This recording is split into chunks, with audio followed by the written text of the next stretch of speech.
और चलिए, सिटी हलचल आपको हर उस खबर से रूबरू करता है जो सिटी हलचल अपने कार्यक्रमों की लिस्ट में शामिल करता है, क्योंकि आप केंद्र में रहते हैं। क्योंकि आपने देखा हमने ओल्ड पेंशन स्कीम को लेकर किस तरीके से मेरठ में चुनाव से पहले बड़ी आवाज उठाई थी और ये आवाज प्रदेश स्तर तक हमने पहुंचाई थी, और उस आवाज का ये नतीजा निकला है कि चुनाव के बाद और विपक्ष की बढ़ती हुई ताकत के बीच में योगी सरकार को एक अध्यादेश लाना पड़ा ओल्ड पेंशन स्कीम को लेकर, और वो अध्यादेश पास हो गया है। अब उस अध्यादेश की बाकी की जो जरूरी कार्रवाई है वो अब आगे बढ़ेगी। हाँ, अब वो कर्मचारी जो ओल्ड पेंशन की स्कीम की मांग कर रहे थे उनकी सांस में सांस आई है, और ये आपके वोट का कमाल है। आपका वोट इसलिए महत्वपूर्ण है क्योंकि कोई भी सरकार आपकी बात तभी सुनेगी जब आप अपने वोट की ताकत का इस्तेमाल करेंगे,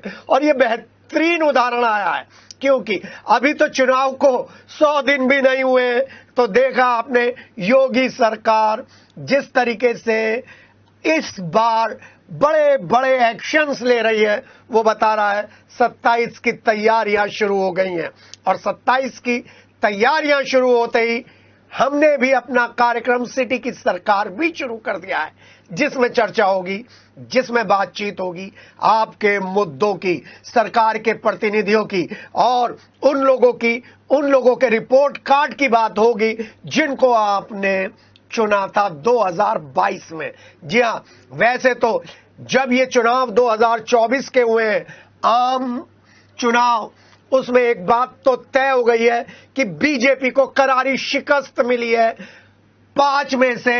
4 विधानसभाओं में केवल मेरठ कैंट में ही बीजेपी जीतती हुई आगे निकल गई, लेकिन बाकी के 4 विधानसभाओं में पूरे मेरठ ने नाराजगी जता दी थी हर उस राजनीतिक बीजेपी के नेता से जो अपनी पार्टी को लेकर गाड़ी पर केवल झंडा लगाता है और हूटर लगाता है और गरीबों की आवाज को दबाता है। और इस बारे में बार बार बेखौफ तरीके से, बेलौस तरीके से डॉक्टर लक्ष्मीकांत वाजपेयी आवाज उठाते हुए नजर आए थे, पुलिस से लेकर दूसरे डिपार्टमेंट में। जी हां, सिटी की सरकार में हम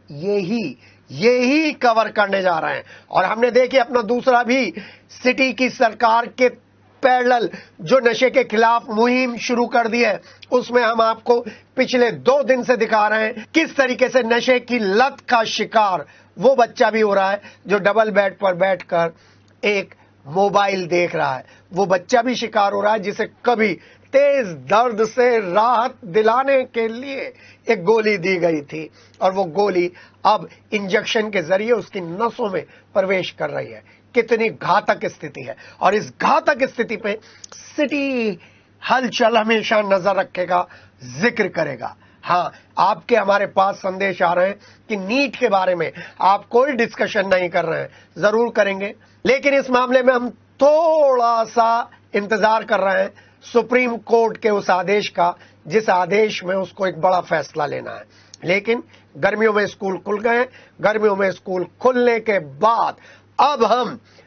सिटी की सरकार के जरिए परिषदीय स्कूलों के बारे में, उनके अधिकारी और कर्मचारियों के बारे में आपको खबर दिखाएंगे कि किस तरीके से बेसिक शिक्षा, हायर एजुकेशन, सेकेंडरी एजुकेशन को लेकर यहां के लोग काम करते हैं, जिसका असर वोटिंग पे पड़ता है। मैं जिस भी डिपार्टमेंट में जाता हूं उसी डिपार्टमेंट में देखता हूं एक एक कमरे में 10-10 क्लर्क्स और बाबू बैठे रहते हैं और अधिकारी गायब होते हैं। जी हां, इसकी भी बहुत जल्दी खबर चलाएंगे। फिलहाल स्कूल खुल गए, टीचर्स जाने लगे, गर्मी बहुत है, अपना ध्यान रखिएगा। नमस्कार।